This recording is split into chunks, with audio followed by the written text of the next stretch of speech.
Welcome to Season 4 of Jaycees TV. My name is Megan Maiani, past JC Wyandotte president, and I am filling in for Steve Fappis, who usually hosts the show. We are in the full embrace of the season of love, and we invite you to enjoy it with blood, guts, and gore.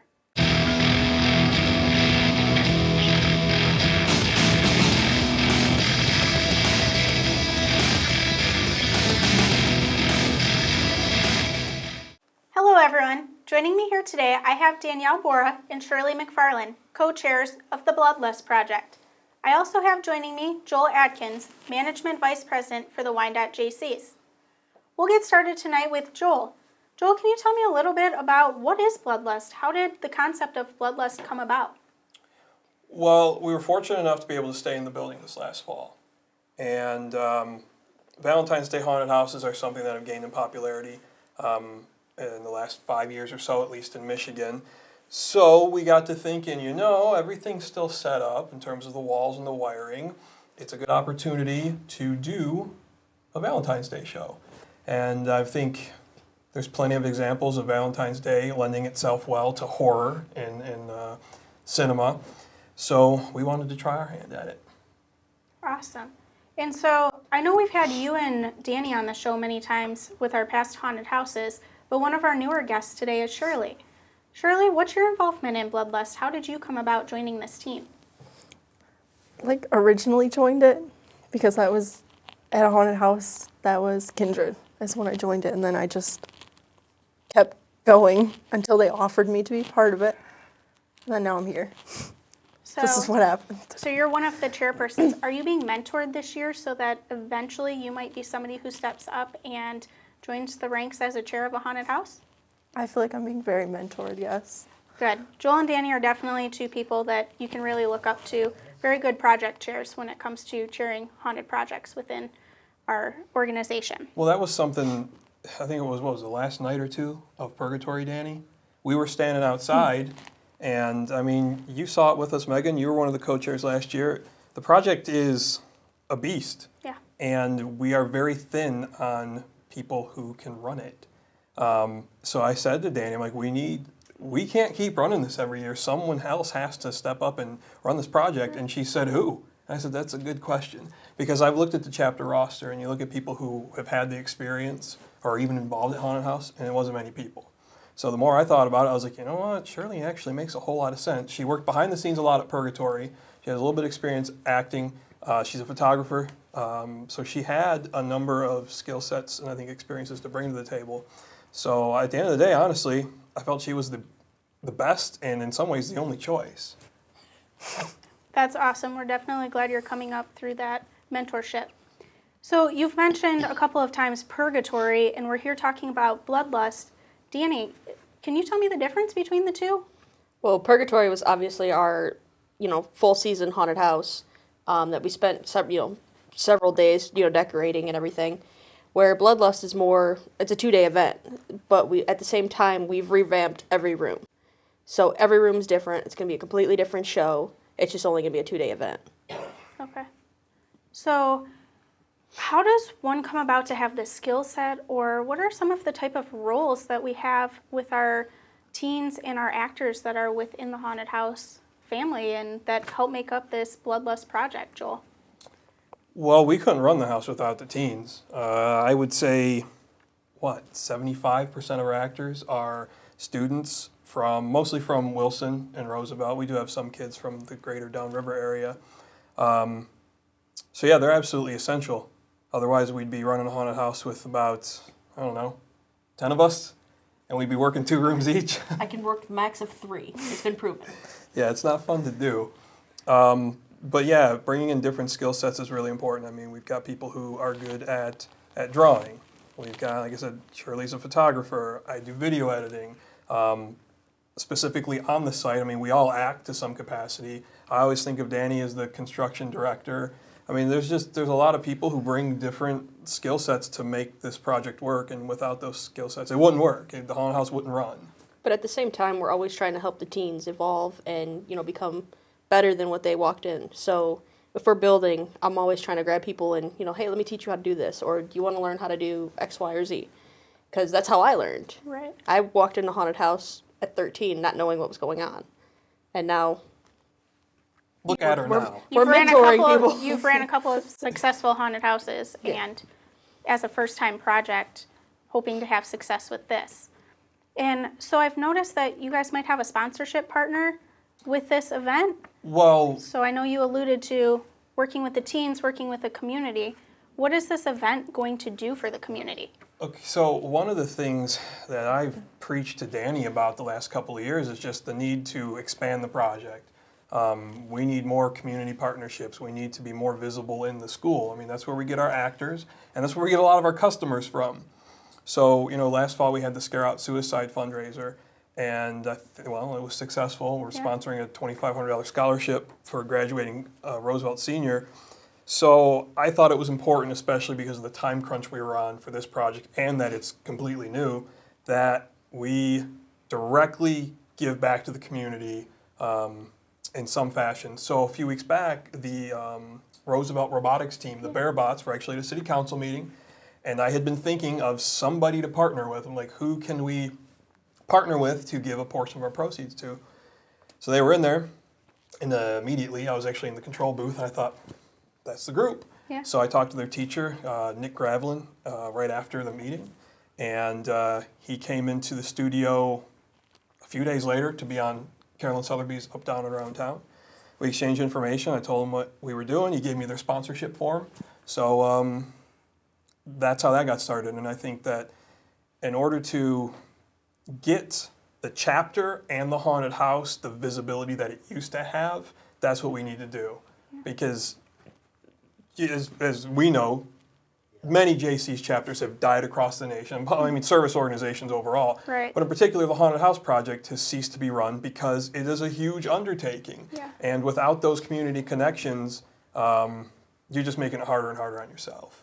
And having seen the Bear Bots presentation myself, that's a great pool that we can use as a resource for people to help us with the haunted house. Yeah. They do electricity, they're engineering, they're building these robots that can do many, many different things, which could in turn help us with the haunted house. You're saying the quiet part out loud. Yeah. Sounds like these kids are going to build us some robots. Yeah, they could do some awesome things in the future. And so that can kind of segue into the City of Wyandotte. We have a great partnership with the City of Wyandotte, and it has allowed us to be able to utilize that building so that we can do events like this. So Joel, can you kind of allude a little bit on our relationship that we have with the City of Wyandotte and why it's vital to both Bloodlust and Purgatory? Well, if you go and talk to Tom Randazzo, who was the first chapter president in '76, that's when the relationship started. A representative from the city came to him and said, "Do you guys like to use this building to run a haunted house?" And he said, "Yeah, we would." I know in the 80s, the city didn't have as many properties to donate, so for the better part of that decade, it was in trailers. But the city's involvement is absolutely crucial now because if they didn't have a building for us and we had to, it wouldn't happen. Right. Someone could always say, oh, we could do it in trailers. Yeah, those trailers are going to cost you $3,500, $4,000 a piece. We're going to need at least probably 3 or 4 of them. There's our haunted house budget right there, blown already. So it wouldn't run, plain and simple. At this point, without having our own location, it wouldn't run. So being able to, having the mayor's support, he's always supported the Jaycees. But then the engineering department, Kelly Roberts and Greg Mayhew and Jesus Placencia in the engineering department really helped to streamline the process. We fill out the paperwork and we pull the permits and we're good to go. Thank you for that. So Shirley, tell me about the idea behind Bloodlust. What are some of the characters or rooms that we can give our guests a preview for? Okay, so we have like a Candyman room, so it's like, They're going to have a special treat. yeah. So can you kind of tell us about that special treat? It's just What going can to they be, look forward to? She sounds eager to eat one, Danny. it's just a very special treat. Would you like to show our guests what our special treat will be? Get a full one. Yeah. Full one. Yeah. I think our wonderful host, This is the most she's disgusting. looking famished. No, I think will she not should try eat one, a Danny. bug. No, thank So you. second that. these are creamsicle flavored crickets. Creamsicle flavored, huh? Yeah, Yeah. Are those naturally occurring? Yes. Yeah, you got to catch them in the rainforest, though. Here, I'll try one. I'm not. Don't. What's the sawdust? I'll on let them do That's the this. This is creamsicle. not something that I will do. It smells like sawdust. Examine that little guy. Look at him. Oh yeah, Just look eat at him. it. I can see his face. It's delicious. So in the Candyman room is the actor that's going to be portraying Candyman going to be handing out different types of candy? Basically, yeah. You guys said The these whole weren't too idea is bad. like- These are disgusting. They're delicious. I thought You they should were have had good. the scorpion. Yeah. Mm. The scorpion was salty We should and probably good. be talking them up if we want people to come through the Candyman Those room. taste like orange. They taste earth. like orange creamsicle. I feel like I just ate a pinch of sand. Well, you have no taste buds, clearly. Oh, I'm glad I stuck with my chicken and rice Ugh. for dinner. ew. So Shirley, is there any other actor that's going to stand out that people can look forward to in Bloodlust? I just don't know why you're laughing. Okay, so probably the Cupid one. We're gonna have like a Cupid type room thing. And How many rooms is Bloodlust going to have? I know 13? Purgatory had it's the 13. same. So. the same. yeah, It's the exact floor same. plan. Okay. We've redone every room, so each room's going to have a new character. We might have a few added surprises in between. May or may not. Well, I think that's the thing I've been most impressed with. We got together in late November and started brainstorming ideas, but then not much happened because Right. like, well, you're not going to promote this thing before the holidays because no one's thinking about Valentine's Day during Christmas season. And the Jaycees had a ton of holiday programming. Yeah, and we had the Haunters Ball to celebrate Purgatory. There was just a lot of stuff going on. So the hard work really didn't get going until after New Year's. So really on this tight schedule, Shirley and Danny and several others have been in there making a lot of just, the floor plan's the same, but there's been a lot of tweaks made to each of the rooms, a lot of like fine detailing that I've been really impressed with. And we have a finale that I think is really cool. Shirley came up with it. And I always think your first room and your last room in the haunted house, they're important. It's the beginning of the story, and then it's the last thing people remember. Right. So I think that room we made some modifications to, because if you came through Purgatory, you know that it was the judgment room essentially. Yeah. And you had the jury box. We completely changed it, and I'm looking forward to seeing that room and seeing customers go through it. That was one of my favorite to build. yeah, I was gonna say Danny and I have put our like pride and soul. That is the best room in that house. So Danny, you talk about building. Is there a way for people to get involved right now before Bloodlust opens? Oh, absolutely. They can just show up whenever we're there working or contact the page. I believe, is it still Purgatory? Yeah, if you go on Facebook, search Purgatory Haunted House, our page will come up. And if they You can message message the page. Yeah, if they message the page, I mean, we need people to help with build, if they want to learn how to build, makeup, actors, everything. So what days and times are you guys normally there trying to put this project all together before it opens? Usually every day after about 5 would be a safe bet. And then we're there probably till 8, 9, depending on how cold it is. So, I mean, we have heaters, but And for those that don't know, where is Bloodlust this year? So, same place Haunted House was last fall, 3131 Biddle. Will be open Valentine's Day and February 15th from 7 p.m. to midnight. You can find ticket information on the Facebook page. And we've got the pre-sale tickets on sale right now, so people can go and buy them, and they're at a discounted rate, so I would encourage people to do that. Joel, don't we have a partnership with one of the businesses? Which business? I think Oh, yeah, Firehouse we do. Yeah, Pub, yeah. That's actually a good point. Yeah. So Michelle Calley, who was instrumental in getting a lot of our food sponsors last fall, was able to get Firehouse Pub to partner with us. So that's a promotion that essentially tailored to couples. You can get a pair of tickets at a discounted rate, and then you can go to Firehouse Pub on either one of those nights and show your ticket, and you'll get 20% off your bill. Well, Joel, Shirley, Danny, I thank you for joining me tonight, and we will Wait, be- Megan, wait. I got one final thing to say. Last fall, do you remember the pretzel girl? Yes. She was like 10 years old. She was Yes. in line. Yeah. This kid could bend herself in ridiculous contortions. She was keeping up with Bobo. So better than our yoga poses that we can do? Way better. Yeah, feel she'd offended. embarrass you Yeah, guys. I'm pretty offended. So Pretzel Girl's mom, because they expressed interest in Yeah, her working. I remember that. If you see this, Pretzel Girl, you come act with us at Bloodlust. We need that skill set. Thank you for that, Joel.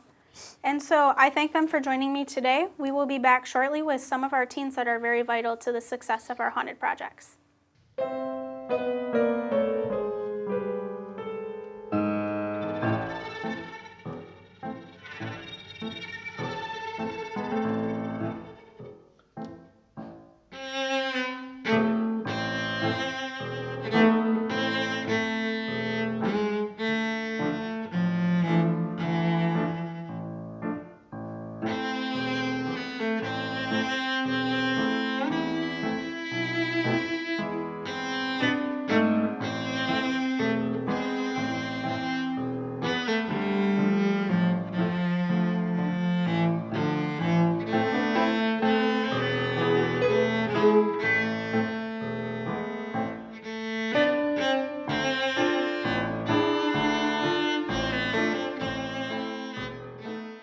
Welcome back to this special episode of Jaycees TV. Joining me here now, I have Logan and Keira, two of our Jayteens who have been instrumental in the success of our haunted projects. So Keira, tell me how you got involved with haunting with the Jaycees. So about 2 years ago, me and a group of friends decided to go to a haunted house, and at this time it was Oblivion Haunted House. I went through and I was having a conversation with one of the people that worked there.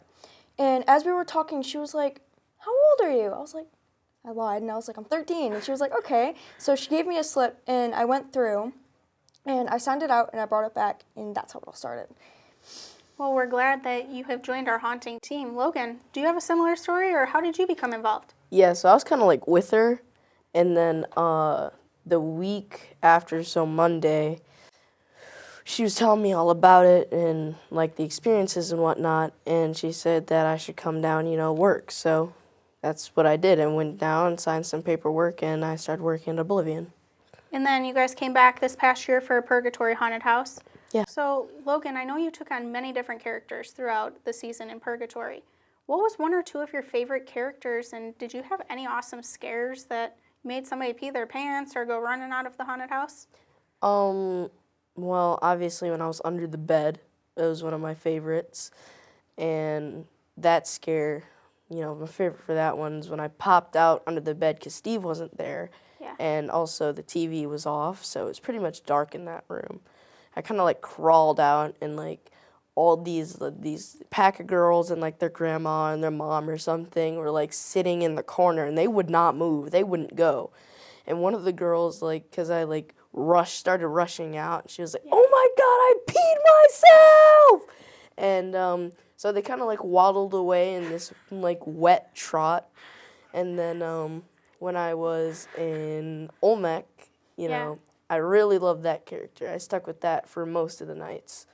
But that one was really fun for me because, making people get down on their knees and confess that they were either drunk or, they did something or other. It was, pretty fun. And most of those, like, I didn't really have a favorite scare, but I had some favorite confessions, which... Would you like to tell us about one of those favorite confessions? Well... I mean, camera worthy. It has to be appropriate for our viewers.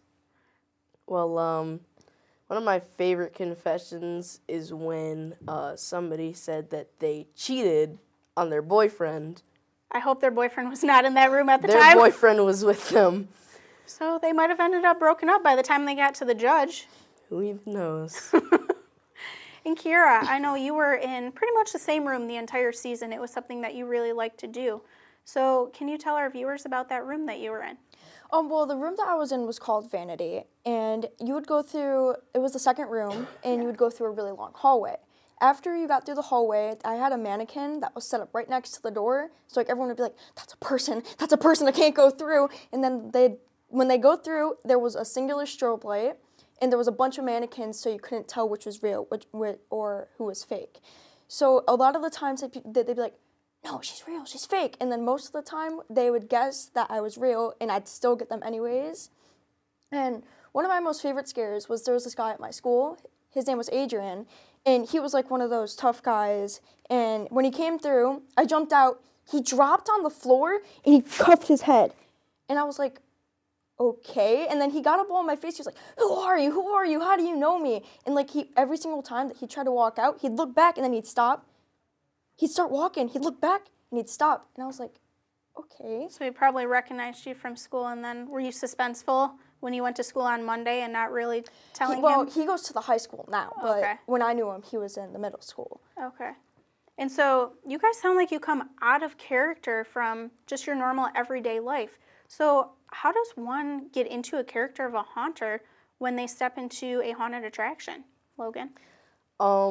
So usually when we're, after the haka and whatnot and get in our rooms. So not to interrupt you, but haka, can we explain what a haka is for our viewers that don't really know what that is? Well, the haka was basically we'd, all get ready, all get amped up. We'd all stand in a circle and we'd have Danny or Joel or one time me, we'd say our haka, and at the end we'd say be a wolf, and then we'd all depart into our rooms. Just like an energy pump up to get everyone in that spirit.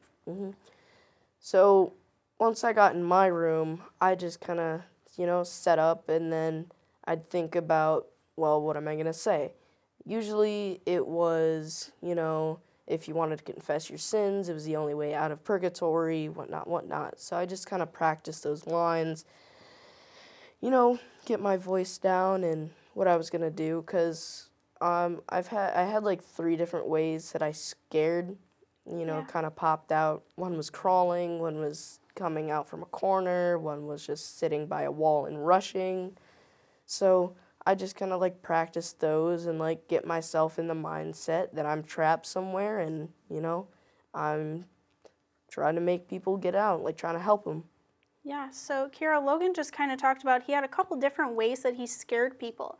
So when people come through the haunted house, do you kind of have to read them and kind of have that skill to know who your audience is? And how are you able to do that? Well, most of the time, it's easy to tell who the person is when they walk in, because it's the group that either is all huddled together and will like slam right into the wall as soon as they walk in, the group that runs, or the group that's just like. And I know you guys were very good with being able to read your groups and kind of change that scare up and kind of sometimes if you needed to even simplify it for those who were a little bit more scared going through the haunted house so that you can make it a fun experience for them. So Bloodlust, it's our new haunted attraction. What is your guys' involvement going to be in Bloodlust? Well, I'm one of the committee members and I just... Committee members? Yeah, I just kind of... helped out with the ideas, but also I'm going to be acting. So, just usual, regular scaring, stuff like that. So you're pretty dedicated if you're already joining the committee after being with the Haunted House family for 1 year with scaring. And Danny talked about that in our previous interviews. So it's very important for us to mentor these teens and to be able to keep them around the organization and the haunted attractions. And Keira, are you going to still kind of have that kind of involvement in the haunted house? Of course I am. My most favorite thing ever is acting and seeing people fall on the floor. I love it so much. And so do you have a certain character for Bloodlust yet? Or you kind of... I do not yet. So going through the haunted house, if you kind of picked out certain rooms that kind of look neat to you... I really like the second room. The second room. And we can't tell our guests about it. It's going to be a surprise for them when they come through the haunted house, well, the Bloodlust haunted attraction. So we'll be looking forward to seeing what both of you do in that. So we have project leaders, and you've alluded to being a committee member already. How do you guys work with your project leaders? What are some of the qualities that leaders have that help these haunted attractions be successful? Well, that you look up to as well and want to learn from? Well, obviously we have Danny, who really helps with the construction and whatnot, and she, well, I think it was actually the last time that we were there, me and Keira were, like, helped out by her, and she was telling us all about how to, deal with chicken wire and all that other things. So they're, kind of helping, and, Joel with marketing and whatnot, kind of boosting up everything is kind of helping me promoting, other things out of school or out of the house and whatnot. So, working with them not only is a life experience, but it's also really, really helping with other things that don't just, get put into one category. There's more than one person that can help you with more than one thing. Yeah, so I'm kind of hearing that it's more than just a haunted house. It's more than haunted season. It's a year-long commitment, a year-long mentorship, and a family that you can really look out to for different things with school, family, extracurricular activities. So, Keira, when you're not doing haunted house stuff, what are you doing? Well, me and Logan, we are actually in a little band at our school that we just perform like little songs at lunch, and it's called the 1% Club. Logan is the drummist, I am the bassist, and our friend Graydon, which sadly could not be here today, is the vocalist and the guitarist. Okay. Logan, what are you doing when you're not haunting other than your band? Anything else? I'm usually on Xbox, or I'm, drawing, or at school.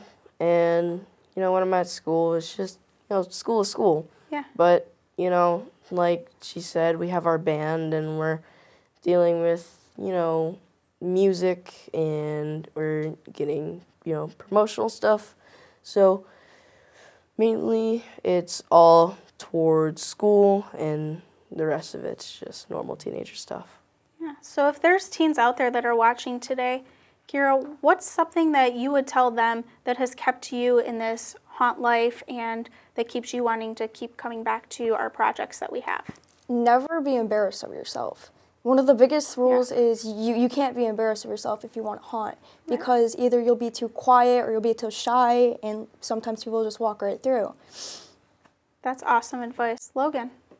I'd say to, just stick true to yourself. Because if you're going to walk into the haunted house thinking that you're just going to go there and you're just gonna hang out with some friends, and the whole reason that you're supposed to be there is, just blown out the wind because you want to mess around, I think that you should really stay true to what it all means, like why you're there, why, you're trying to get experience and whatnot and volunteer and things like that. So I'd really just say, like, you need to stick to it, and you need to make sure that you're there for the right reasons. Absolutely. Well, I thank you both for joining me here today to give your ideas and thoughts behind the haunted attraction and what Bloodlust is going to mean to you and how you've gotten involved. And for any other teens out there that would like to become involved with this haunted project, you can check out the Purgatory Haunted House page on Facebook. They post updates all the time about what times they're at the haunted house. And Bloodlust will be open on the 14th and 15th, so we are looking for teenage actors.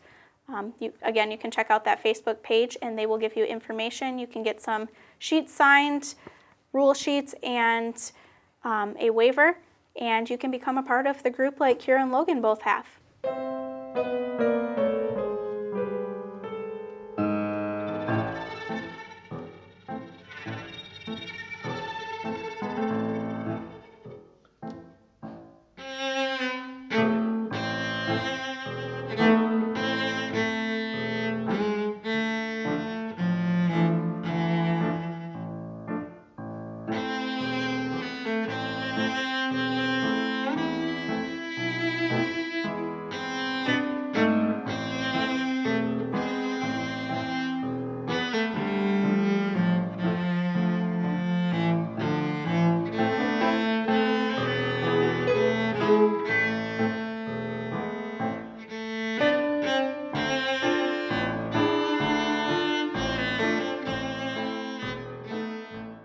Thank you for joining us on this episode of Jaycees TV featuring Bloodlust.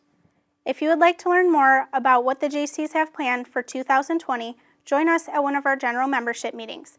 They are the second Tuesday of every month at the Copeland Center in Wyandotte at 7:30 p.m. We now invite you to bring your sweetie to the slaughter.